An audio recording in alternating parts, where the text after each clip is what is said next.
years of excellence. Sun International Institute of Tourism and Management. Hello నమస్తే, welcome to another episode of రామోయిజం. దేవుళ్ళకు కూడా కష్టాలుంటాయి, దేవుళ్ళకు కూడా కథలుంటాయి. ఈ కష్టాలని కథలని బంధించి పురాణాల రూపంలో మనిషికి చెప్పే ప్రయత్నమే పురాణాలు. రామాయణం, మహాభారతంగా అనేక పురాణాలుగా బయటకు వచ్చాయి. ఈ అంశంపై అంటే అనేక వివాదాస్పద ట్వీట్లు చేసి ప్రకటనలు చేసిన రామ్ గోపాల్ వర్మ గారు పురాణాల గురించి, వాటిలోని క్యారెక్టర్స్ గురించి ఏమంటారో ఇవాల్టి రామోయిజం.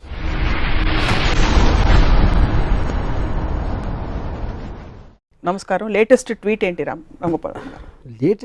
Latest tweet on Ramayanam Mahabharatam concept. Vinayaka Chavithi వచ్చినప్పుడు నేను ఒక సిరీస్ ఆఫ్ ట్వీట్స్ చేశాను. నేను ఐసిస్, అల్ ఖైదా లాంటి ఒక విపరీత టెర్రరిస్ట్ ఆర్గనైజేషన్లు చేసే గౌరవాల తర్వాత అంతకు మించిన గౌరవం నేను విన్నది, ఒక తండ్రి తన ఇంట్లోకి రానియట్లేదని ఒక కొడుకు తల నరికేశాడు అని నేను పెట్టిన ట్వీట్. ఒకవేళ తన కొడుకు తల నరికి తర్వాత ఏంటి విషయం తెలిసి తన కొడుకే అని తనకి తెలిసి దారేపో ఏనుగు తల నరికేసి ఏనుగు తల పెట్టేశాడు. ఏనుగు తల పెట్టి మనిషి మీద పెట్టే శక్తి ఉన్నప్పుడు తన కొడుకు తలే పెట్టచ్చు కదా, మళ్ళీ ఏనుగు తల ఎందుకు అనేది ఒక ట్వీట్ పెట్టాను.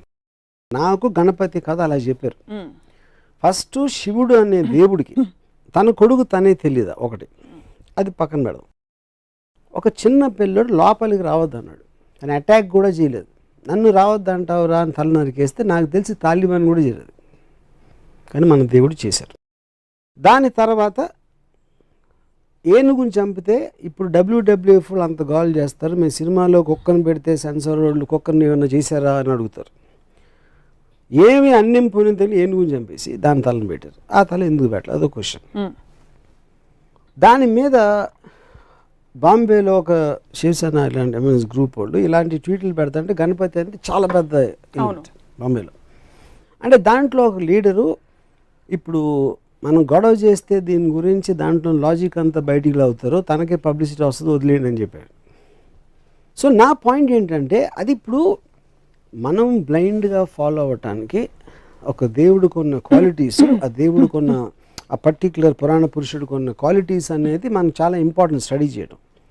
నేను బ్లాటెంట్గా ఇలాంటి ఆస్పెక్ట్స్ ఉన్నప్పుడు దాన్ని క్వశ్చన్ చేయకుండా కేవలం దేవుడు చేశాడు కాబట్టి వదిలేసాం, తాలిబాన్ చేస్తే అల్ ఖైదా చేస్తే వాళ్ళని రాక్షసులు అంటాం. ఇది ఒక ఎగ్జాంపుల్. రెండో ఎగ్జాంపుల్, రాముడు వనవాసానికి వెళ్ళిపోయాడు, సీతమ్మ లక్ష్మణుడు ముగ్గురు వెళ్ళిపోయారు. 14 సంవత్సరాలకి సరిపడా వాళ్ళకి బట్టలు ఆభరణాలు ఇచ్చారు. అవి ఎవరు మోసారని ఒక ట్వీట్ పెట్టాను. రాముడు మోసాడు, సీత మోయదు అంటే లక్ష్మణుడు మోసాడా? ఒకవేళ ఇవ్వకపోతే అవే బట్టలతో 14 సంవత్సరాలు ఉన్నారా? లేకపోతే అడవిలో వేరే బట్టలు ఎక్కడ కొనుక్కున్నారు? లేకపోతే ఆకులను కట్టుకున్నారు? ఇలాంటివి ట్వీట్ చేశారు. అదేంటి నాకు కించపరచడం కాదు, దాని గురించి జోక్ చేయడం కాదు. ఇలాంటి ఫండమెంటల్ ఎలిమెంట్స్ గురించి నేను సినిమా తీస్తే 1,00,000 రకాల రివ్యూలు రాస్తారు. రామాయణ మహాభారతంలో నేను తీసే అతి చెత్త సినిమాలు కానీ ఎక్కువ లొసుకులు ఉన్నాయని నా ఫీలింగ్. వాటికి ఎవరు ఇంత పూజిస్తారు కానీ రివ్యూస్ రాయరు. నా సినిమాలు ఏమో చూడరు, ఫ్లాప్ చేయిస్తారు. ఆ జలసీ తోటి నా మనసులోంచి వచ్చిన ఒక ఆక్రోషంలోంచి ఆ ట్వీట్స్ వచ్చాయి. ఇక్కడ కార్ ఆన్ చేస్తే అక్కడ డోర్ తీస్తారు, మధ్యలో కార్ ఆగిపోయిందా, పెట్రోల్ పోయించాడా, ఈ డీటెయిల్స్ అన్ని మీరు చూపించారు కదా మీ సినిమాలో. అంటే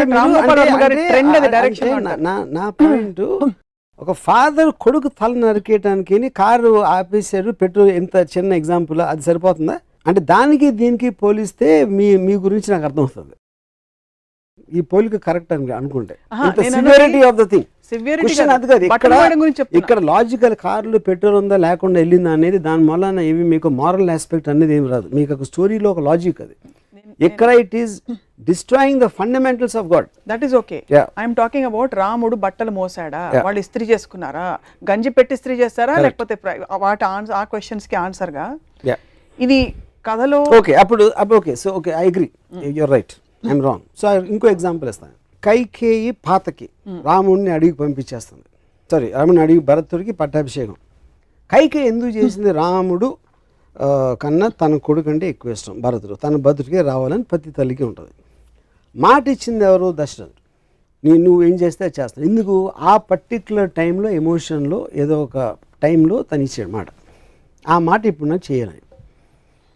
రాముడే కావాలి, రాముడే ఎందుకు కావాలని నాకు బ్రాహ్మణంలో ఎక్కడా లేదు. ప్రజలకి ఏం చేస్తే రాముడే కావాలన్నాడు నాకు ఇంతవరకు అర్థం కాలేదు. ఓకే, రాముడు మంచోడు, take it for granted, author Valmiki చెప్పాడు కాబట్టి నేను తీసుకుంటున్నాను. నెక్స్ట్ కట్ ఏంటి, ఒక రాజు, ఒక దశరథుడికి అయోధ్య రాజుగా ప్రజల పట్ల ఎక్కువ రెస్పాన్సిబిలిటీ ఉందా, పాతకైన కైకేయికి ఇచ్చిన మాట ఎక్కువ రెస్పాన్సిబిలిటీ ఉందా? అప్పుడు నాకు రంగనాయకం విశ్వరోక్షణలో ఒక ఎక్స్ట్రాడినరీ పాయింట్ ఏమనిపించిందంటే, కైకే నాకు ఇచ్చిన మాట మీరు నిలబెట్టుకోరు, మాట తప్పితే మోక్షం రాదు అనే భయంతో నా మాటకి విలువిస్తున్నారు. మోక్షం రాకపోతే స్వర్గప్రాప్తి రాదు, స్వర్గప్రాప్తి రాకపోతే రంభ ఉరుసులు దొరకరు. అది మెయిన్ పాయింట్ అక్కడ. ఒకవేళ తన పర్సనల్ హ్యాపీనెస్ మోక్షం రావాలి, స్వర్గం అలా నాది వచ్చేస్తే అయోధ్య ఏమైపోయినా నాకు పర్లేదంటే, అప్పుడు మనకు ఉన్న పొలిటికల్ లీడర్స్ స్విస్ బ్యాంక్లో నా డబ్బు ఉంటే చాలు, దేశం ఏమైపోయినా పర్లేదంటే దానికి దీనికి ఏంటి అసలు difference? Absolute no difference. So ఇది మోర్ రిలవెంట్ పాయింట్. ఇందాక ఇచ్చిన బట్టల పాయింట్ పక్కన పెట్టి ఈ పాయింట్ పెడుతున్నాయి ఇప్పుడు. ఇవన్నీ సింబాలిక్గా ఎందుకు చూడరు మీరు? ఏంటి సింబాలిక్? ఫేస్ వాల్యూ తీసుకోకుండా. ఫేస్ వాల్యూ ఎట్లా తీసుకోండి? దేవుళ్ళని కూడా ఫేస్ వాల్యూ తీసుకుంటే ఇప్పుడు సినిమాలని ఒక కేవలం వినోదం కోసం ఒక వారం వచ్చి 2వ వారం వెళ్ళిపోయి సినిమాకి మీరు అంత సీరియస్గా తీసుకుని దాన్ని విశ్లేషిస్తూ ఉంటే, మొత్తం మారల్ వాల్యూస్ నిలబెట్టే పురాణాలని ఇష్యూలు సీరియస్గా తీసుకుంటే ఎట్లా ఉంటుంది? సో తత్ఫలితంగా పురాణాలు కేవలం తలాతోకలేని ఇంట్రెస్టింగ్ కథలు ఆప్షనే అదా, లేకపోతే పురాణాలు సమాజ విరుద్ధంగా జరిగే అనేక అంశాలని మనం జస్టిఫై చేస్తున్నాం కాబట్టి పురాణాల్లోనే ఎక్కువ క్రైమ్స్ జరుగుతాయి. మన మామూలు మీరు రేపు పొద్దున ఈనాడు లేకపోతే టీవీ ఇలాంటి టీవీల్లో చూసే కన్నా ఎక్కువ క్రైమ్స్ నాకు తెలిసి పురాణాలు జరుగుతాయి. అబ్సల్యూట్లీ లేనిది. యూనో అది ఉండాలా ఉండకూడదా క్వశ్చన్ కాదు, పాయింట్ అది కాదు. మన అంత పూజ నుంచి అంటే అది మన మెంటల్ స్టేట్ని రిఫ్లెక్ట్ చేస్తుంది. పురాణాన్ని సీరియస్గా తీసుకునేవాళ్ళు అది యాక్చువల్లీ అతని మెంటల్ స్టేట్ రిఫ్లెక్షన్ అది. యూనో సో దాని మీద నేను అబ్జర్వేషన్ చెప్తున్నాను అంతే. రంగనాయకమ్మ గారి విశ్లేషణల ప్రభావం ఇది మీరు నేరుగా చదివి. రంగనాయకమ్మ విశ్లేషణ క్వశ్చన్, రంగనాయకమ్మ ఒక థాట్, ఐన్ ర్యాండ్ అనేది ఒక థాట్. వాళ్ళు ఇచ్చినట్టు తీసుకోకుండా దాన్ని ప్రశ్నించి దాని గురించి ఆలోచించి చేసిన ఒక విశ్లేషణ, ఒక ఆబ్జెక్టివిస్టిక్ అండర్స్టాండింగ్. మొత్తం ప్రపంచంలో ఎవరిదైనా వెళ్ళేది మీరు ఇచ్చింది తీసుకోకుండా దాని వెనకాల ఉంది, ముందే ఉంది, దాని రీజన్స్ ఏంటి అనేది తెలుసుకుని చేయటం అనేది ప్రోగ్రెస్కి అవసరం. సో ఓవరాల్గా ఈ క్యారెక్టర్స్, ఈ ఎపిసోడ్స్ ఏవైతే మనం ప్రస్తుత సమాజంలో అర్థం చేసుకోలేనివి, ఫర్ ఎగ్జాంపుల్ బిగమి, 2 భార్యలు ఉండే దేవుళ్ళు కావచ్చు, వీటన్నిటి వల్ల ఈ పురాణాలు చదవకూడదంటారా మీరు, లేకపోతే చదివినా ప్రశ్నించండి అని అడుగుతున్నారు కదా. ఇప్పుడు దానికి ఒక గాడ్లీనెస్ ఇవ్వటం కరెక్ట్ కాదన్న. లుక్అప్ చేసి ఇలాగా ఒక గౌరవంతో చూడటం. మీరు ఏదో ఒక ఫోక్లోర్ కథలాగా విన్నారా, లేకపోతే చందమామలో కథ వచ్చిందా అనేది వేరు. మీకు మారల్ సింబల్స్ కింద ఉన్న పురాణ పురుషులు వెనకాల కథలు ఇవా అన్నప్పుడు ఏ మారల్ దాంట్లో నుంచి తీసుకుంటారు? ఉదాహరణకి అది రాముడు మంచివాడు, ఎక్కువ ఎందుకు మంచివాడు ఎంతవరకు అర్థం కాల. రాముడు ఇప్పుడు శూర్పణఖ అని ఒక స్త్రీ తను కోరి వచ్చింది, ముక్కు కోసేది. అది అంటే అందవికారం అంటే అంతకుముందు అందంగా ఉండాలి కదా, ముక్కు కోస్తే ఏమవుతుంది? లేకపోతే అంతకుముందే అందవికారంగా ఉంటే ముక్కు కోసిన మాత్రం మళ్ళీ ఇంకా పెరగదు వికారం. సో మనం ఈవ్టీజ్ చేస్తున్నాం, ఒక అమ్మాయిని ఇలా అంటున్నాం అంటే మన సమాజంలో ఇప్పుడు ప్రాస్టిట్యూట్స్ని కూడా లా ప్రకారం గౌరవంగా చూడాలి, మనం కించపరిచి చూడకూడదు. ఎందుకంటే వాళ్ళు ఎందుకు అయ్యారో ఆ కారణాలు ఏదో రకరకాలు ఉంటాయి. సో ఒక స్త్రీని తన కంటి ముందు ముక్కు కోస్తా ఉంటే చూస్తే అది మంచి బలుడు ఏంటి? దాంట్లో ముందు రాగానే కోసేలేదు, ఫస్ట్ ఏం చేసింది చెప్పండి. వెళ్ళమన్నాడు. ఇప్పుడు ఒక అమ్మాయి వచ్చిందండి నా దగ్గరికి, నేను కలవనన్నాను, మళ్ళీ వచ్చింది కలనంటే ముక్కు కోసేస్తే ఊరుకుంటారా? ఇప్పుడు మీకు చట్టపరంగా అది కాదు, ఎథికల్ అంటున్నా. మీ చట్టం పక్కన పెట్టండి, ఎథికల్గా కేవలం ఒక హ్యూమన్ యాంగిల్లో ఒక అమ్మాయి అలా వస్తే ముక్కు కోసేస్తారా అంటున్నా. మీరు చెప్పండి. నేను కోయను, ఎవ్వరూ కోయరు. మీరు రాముడు తప్ప నాకు తెలిసి రాముడు ఆర్డర్ మీద లక్ష్మణుడు తప్పితే ఎవ్వరూ కోయరు. తాలిబాన్కి వస్తారు కాబట్టి రాముడు మరి తాలిబాన్ లా అది కాదు నేను అడుగుతున్నా, అదే క్వశ్చన్ నేను అడుగుతున్నా. నేను పెట్టిన ట్వీట్స్లో కూడా ఈ రెండిటికి నాకు సిమిలారిటీస్ కనిపిస్తున్నాయి, నాకు అర్థం కావట్లేదని పెట్టినాను. అంటే మన పురాణం గురించి మాట్లాడుతున్నాం కాబట్టి నా మోస్ట్ స్ట్రాంగెస్ట్ అబ్జర్వేషన్ నేను ఒక 5 minutes చెప్తాను. తిరుపతిలో బాలాజీ ఎట్లా వచ్చాడు? అసలు బాలాజీ అనే దేవుడు పూజ చేస్తున్నారు. ఎవరు ఒక ఋషులు 14,000 సంవత్సరాల నుంచి పూజ చేస్తూ ఉంటే బ్రహ్మదేవుడికి పవర్ ఎక్కువైపోతుందని నారద మహర్షిని దాన్ని బ్రేక్ చేయడానికి పంపించాడు. నారద మహర్షి వచ్చి యాగఫలం ఎవరికి ఇస్తారు అంటే వాళ్ళు ఆలోచనలో పడ్డారు. అంటే 14,000 ఏళ్ళ నుంచి తపస్సు చేస్తే యాగఫలం ఎవరికి వాళ్ళు ఆలోచించలేదు. సో అది పక్కన పెడదాం. సరే కనుక్కోవడానికి ఎవరు బ్రహ్మ విష్ణు మహేశ్వర్లో ఎవరు దీనికి అర్హులు అని భృగు మహర్షిని పంపించారు. భృగు మహర్షి ఫస్ట్ బ్రహ్మ దగ్గరికి వెళ్తే బ్రహ్మ సరస్వతి వేణు వాయిస్తున్నారు ఏదో అవుతుంది అక్కడ బిజీ అని పంపించారు. అక్కడి నుంచి కట్ చేస్తే శివుడు వస్తే శివుడు పార్వతి బిజీగా ఉన్నారు, అవి డాన్స్ చేస్తున్నారు ఏదో అని అక్కడి నుంచి పంపించారు. నెక్స్ట్ విష్ణువు దగ్గర అక్కడ అదే పరిస్థితి. అప్పటికి భృగుకి కోపం వచ్చి లోపలికి వెళ్ళి అదే సర్పతల్పం ఏదో ఆ తల్పం మీద తన్ని వెళ్ళిపోతా ఉంటే విష్ణువు వచ్చి కాళ్ళ మీద పడి కాళ్ళు పట్టుకుని ఆ కోపానికి కారణమైన ఒక కన్ను ఏదో ఉంది అరికాళ్ళు ఉంటే దాన్ని నలిపేశాడు. తన్నిలోని వెళ్ళి కాళ్ళు పట్టుకోవడానికి కోపంతో లక్ష్మి వెళ్ళిపోయింది. స్వర్గం బోసిపోయేసరికి వచ్చి విష్ణువుని ప్రాధేయపడ్డాం, ఏంటి లక్ష్మి లేకపోతే స్వర్గంలో ఇది లేదు అది లేదు అని. అప్పుడు ఈయన ఎతకడానికి వెళ్ళాడు. విష్ణు వెళ్ళి ఎతికి ఎక్కడ దొరకలేదు. అలిసిపోయి ఒక చోట పడుకుంటే పైన ఒక పాముల పొట్ట ఏదో కట్టేసి చేమలు కుట్టేసి. అప్పుడు ఆ టైంలో అక్కడ విదురుడు రాక్షసుడి పేరు మర్చిపోయిన వాడేవారు. ద పాయింట్ ఈజ్ ఒక ఆవులు కాపరి ఒక ఆవు వెళ్ళి ఆ పర్టిక్యులర్ పాముల పొట్టలో పాలేస్తాం. సో సాయంత్రం పూట ఇంటికి వచ్చేసరికి ఒక్క ఆవు పాలు ఇవ్వట్లేదని ఆకాశరాజు భార్య రాణి ఏంటి ఆవు పాలు ఇవ్వట్లేదు అని ఎంక్వైరీ పెట్టి ఆడిన పిలిచి అడిగితే నెక్స్ట్ డే ఆడ ఆవు మీద కన్నేసి ఉంచితే ఆవు వెళ్ళి పాలు పెట్టని చూశాడు. ఆవును కొట్టడానికి వస్తే ఆవును రక్షించడానికి విష్ణువు బయటకు వస్తే తన తల మీద తగిలింది దెబ్బ, ఆ కర్ర దెబ్బ. అవును. ఆ రక్తం చూసి పారిపోయి ఆకాశరాజు చెప్పాడు. ఆకాశరాజు వచ్చి ఏంటంటే ఆకాశరాజుని చూడగానే నువ్వు 7 జన్మలు పిశాచం అయిపోతావని శాపం ఇచ్చాడు విష్ణు.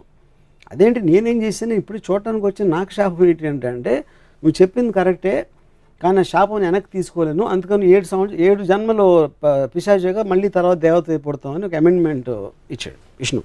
అక్కడి నుంచి వెళ్తా ఉంటే ఒక చోట ఒక అమ్మాయి కలిసి అమ్మాయి పద్మావతి తనతో ప్రేమలో పడి ఫాదర్ డబ్బులు అడిగితే డబ్బులు లేవు కనుక కుబేరుడి నుంచి అప్పు తీసుకుని పెళ్ళి కూర్చుంటే ఇది విషయం నాదురుకు తెలిసి ఎక్కడో తప్పు చేసుకుని లక్ష్మి దగ్గరికి వెళ్ళి ఆయన మళ్ళీ పెళ్లి చేసుకుంటున్నాడని చెప్తే లక్ష్మిని తీసుకొచ్చేసి లక్ష్మిని చూసి గిల్ట్ తోటి విష్ణు రాయిపోయి ఆ దుఃఖంతో పద్మావతి రాయిపోయి తను కూడా ఫీల్ తను రాయిపోయింది. ఇది బాలాజీ స్టోరీ, ఇది నేను చెప్పట్లేదు, బాలాజీ టెంపుల్లో కొని చదువుకున్న పుస్తకంలో ఉన్న స్టోరీ.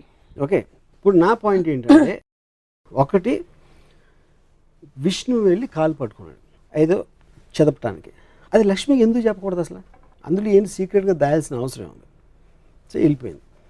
ఈయన ఎప్పుడు ఈ నెల ఇమీడియట్గా భార్య వెళ్ళిపోయిందంటే రూమ్ నుంచి బయటకు వెళ్ళిందా అక్కడి నుంచి దూకేసిందా ఏంటి నాకు ఎగ్జిట్ అది నాకు అర్థం కాదు. ఓకే, వీళ్ళు వచ్చి స్వర్గం అంతా బోసిపోయింది లక్ష్మీదేవిని తీసుకురావాలని ఎంక్వైరీ అని రిక్వెస్ట్ మీద తను వెళ్తున్నాడు కానీ తనలోంచి వచ్చింది కాదు. ఒకటి వచ్చి మొత్తం అంతా ఎత్తికాడు కనపడక పడుకున్నాడు. నారదుడికి మాత్రం ఒక నిమిషంలో తెలిసింది ఎక్కడ ఉన్నాడు అని. మన పాత సినిమాలు 70s సినిమాల్లో ఉంటాయి ఇలాంటి స్టోరీస్ అని. సో ఇందులో ఏ విధంగా కూడా తను చేసిందంటూ ఆకాశరాజు అడిగిన దానికి ఆకాశరాజు వస్తే 7 జన్మలు శాపం అవటం ఏంటి అసలు మీనింగ్ ఏంటది. అక్కడి నుంచి పద్మావతి అంటే ఉన్న భార్య తప్పిపోయింది లేకపోతే కనపడలేదు అలాంటి ఎలిమెంట్లో వెళ్ళి పద్మావతితో లవ్లో పడి కట్నం కోసం డబ్బులు అడిగి మనమే అంటే అలాంటి స్టోరీ అంత పూజించదగిన దేవుడికి ప్రపంచంలో ఎక్కడైనా ఉంటుందని నాకు డౌట్, ఎక్కడ తప్ప యూనో. సో నేనేమంటున్నాను, ఒక రోల్ మోడల్ గాంధీ గారు ఇలా చేశారు. ఆయన మొత్తం ఇంట్లో అంతా వదిలేసి ఆయన పూర్ పీపుల్కి లేదు కాబట్టి ఆయన ఒక ధోతి ఏదో కట్టుకుని పైన ఏమీ లేకుండా ఆయన చేశారు.